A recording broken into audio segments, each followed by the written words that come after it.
Today's video, I'll be creating video games biggest badass. No, it's not Master Chief. That guy's a sucker. It ain't Snake. He's a loser. It's not Floppy Bird, although he's a pretty chill guy. It's Doom Guy. And I'll be using this kit by Songwest Home Studio. So I'll go ahead and print it, assemble it, and then I'll paint it. Stick to the end because I got a really special weapon for this character. So let's get started. Breakdown. This kit originally was made for the GW Toys body, which I did have, but was a Punisher. Therefore, I had to take that one apart. But there is a certain detail I do need to specify. Let me explain. This seems to be like an overlay piece, right? Of course, armor. And for the life of me, I could not make this fit. But then I figured out it's not supposed to go on top of this. It's supposed to replace it. And there's an under armature that is pretty easy to remove. You just need an X-Acto knife cut from the top and the bottom. And then you get this. The neck is not from the original figure. I think it's like an NW Toys, which is longer. That works. You grab this and insert it inside the armor. And that was really complicated for me to figure out. When it comes to the inside piece of this, it is a little bit flimsy. Is what I mean.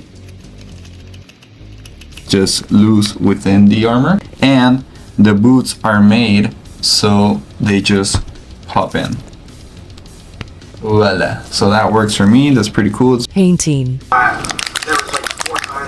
Surprisingly, I'm not going to use Vallejos, I'm going to use Pro Acrylics. Reason why is because the application of this paint is super easy. You just do a couple layers and look at it. It's super vibrant in the green already. I wanted to go for like vibrant colors because I'm more going of artistic style for the original Doom, which tends to be a little bit more bright in the colors with the green. I feel like Pro Acrylics does a pretty good job because you don't need to do much layers in comparison to Vallejo. And with Vallejo, these type of colors will take a lot of layers to complete. What I really like about this sculpt is that there's like this grainy texture. It's not just smooth. I don't know if you can tell, but it's like a dented metal. I don't know if I can explain, but it looks really nice.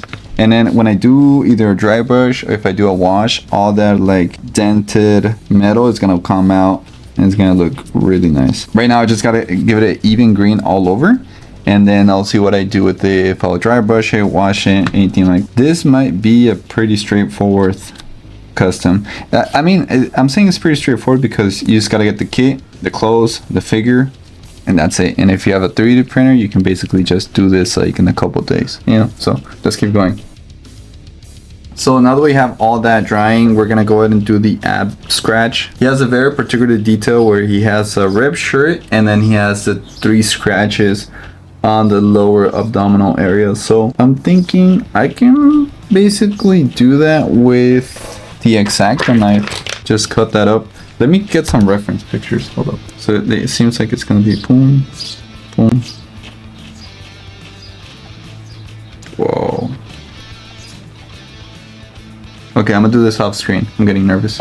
You can barely see it, but then those are going to be filled with red paint, and then they're going to pop out a little bit more once we put the shirt on top of it and we rip it all together. So now what I'm going to be doing is I'm going to do a dry brush on top of the gray just so you can bring out the highlighted areas. Dry brushing, if you don't know, you dab your paint, maybe you get a brush like this and then just dab up the excess and then just start flickering it around the head sculpt. So I'm gonna do that now, and then you'll see the comparison of this. I know you can barely tell, but do you see how there's edges barely like shine through? That's what the dry brushing does basically.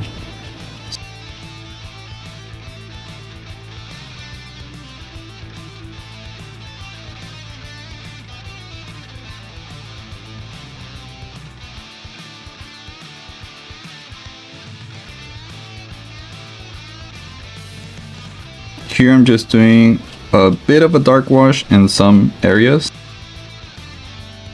Sorry to interrupt the video, but I highly recommend you subscribe and like at this moment because you're currently subscribed to a guy who hasn't posted in 10 years and you're still subscribed to him. So I highly recommend you reconsider. Also, I recommend you check out my Etsy, but not only my Etsy now we have an eBay, which in this eBay, it'll be separate things from my Etsy. I'll try to go for more head sculpts, more accessories. Currently right now, I got a Spider-Man and this Punisher vest, so I recommend you check them out. And lastly, I recommend you check out my Discord and comment the salute emoji. Thank you. Let's keep going with the video. Assembly. There's no way of attaching it directly, but Decent Customs told me that on one of his kits, he actually used like a strap on the bottom of it. So this makes sense, because if we glue, let's say like this part into this part, so I had to glue this one, put the strap through, and then on the other end glue it again. And then I tried to glue it directly to the armor, but because of the weird shape inside of it, it wouldn't give it a solid stick. But hopefully this should work as well. Now I gotta rip the shirt, so give me 1 second. Right around this area I should be cutting. It should be just fine, right? Let's go ahead and put it together to make sure I cut it correctly. I figured it out. I've been struggling. If you remove the waist, then you can see into the joint, and then you can just click them together. Hold up, I'll show you right now. Here you go, we have it assembled. Now I add the red in the abs, and then that should be good. And then we just put everything else together as well. Nothing special, you know, just a couple red lines. Also, all the clothes was picked up in GSP Lot on eBay. I'll leave the link in the bio for his store. He has a lot of things. I mostly get it from him because he does like really quick shipping. I usually get my stuff in like 3 to 4 days, you know. Shout out to GSP Lot. Special weapon. Chainsaw. Mother lover. I could have done the BFG, but I just think the chainsaw's a little bit more savage, a little bit more doom, a little bit more metal. First I did a black base, and then I went for the yellow. It was white resin, so it was easier to apply the colors on it. First I went with the yellow, and then applied an orange on top of it. After having all the base colors, I did a metallic dry brush on top of it, but it was missing one key detail. Okay, now the fun part is we're gonna do splatter, just like in the video game reference I'm getting it from. But as I was using it, it started to do this. So let's do it again. And my friend corrected me. It's actually supposed to be yellow, not orange. So let's do it again. Now I have this one now. There's the thickness of that one. And look at the thickness, which I made the blade thicker so it shouldn't bend. And let's do it again, man. And I did a pink base because this one is gonna be yellow, but after painting on the yellow, this is the end result.